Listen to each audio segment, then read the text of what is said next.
My third-dimensional puzzle game, Moonlit Dreams, has so far followed a pretty linear sort of progression. You beat a level, then you move on to the next and so on. And of course, each level teaches you something that the next level uses, like how you can reuse a box across dimensions, or how you might need to reposition yourself to be in the right spot when you swap, etc. But what happens if you get stuck? Let's say one of the levels is so difficult to someone that they just can't progress, and so what, the game's suddenly over? That kinda sucks, right?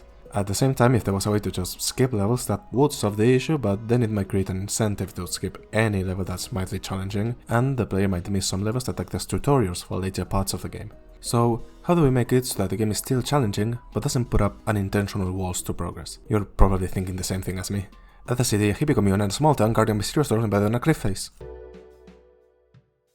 Now, the most important thing to do before getting into any shenanigans is building a good foundation to handle this. The game didn't previously say what levels you completed, just how many, and now it does, which did have the minor side effect of breaking old save files. Thankfully this didn't affect that many people. Whoops.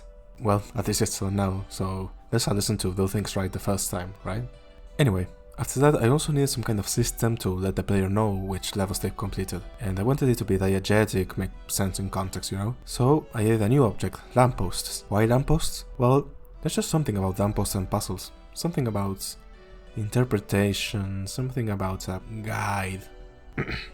So after all the systems were in place, it was time to actually build the town. I did a little sketch, made some new assets, wrote some dialogue and started building out the town. And then I did the same thing again for the yellow layer, and again for the red layer. So this is where things stand today. Welcome to Below, a small town with a few houses which you access by putting a box on the button to open the door. Real ones know that this was part of the lore since day one. You see, I've been planning things out, we're moving. You can enter these houses, enjoy a button and beat it to have the lamppost light up. Or you can live without completing it and peruse some of the others to see if you fare any better. Crucially, there is a big door you need to unlock by beating some but not all of the levels, you just need to beat 8 of them. It seems like there's only 4 houses here though, and this hand face full doesn't seem to let us explore any further. If only there was a way to find more levels. Okay, you know the deal, we can swap to another dimension. Welcome to Lover's Commune, so named for the naturally growing grass in the shape of a hut. A bunch of pals got together to live out in the middle of nowhere, and they have all the fundamentals: a tent, a big door that opens after you complete some levels, and smaller doors to get inside the tent of course. But there's only 6 levels out of 8 here. Let's see if we have any more luck elsewhere. Ah, the big city. Full of tourist attractions like the big tree, the big door mysteriously embedded on a stone wall, and only 2 buildings? Damn zoning laws or whatever. I don't know. So you get the idea. There are 12 levels total, which you access by shifting the dimensions. You only need to beat 8 of them however, so if one's too challenging there are others you can try your hand at. I think this is pretty neat, not just for gameplay reasons but for world building. After all, there is a story for this game, but that's for you guys to discover.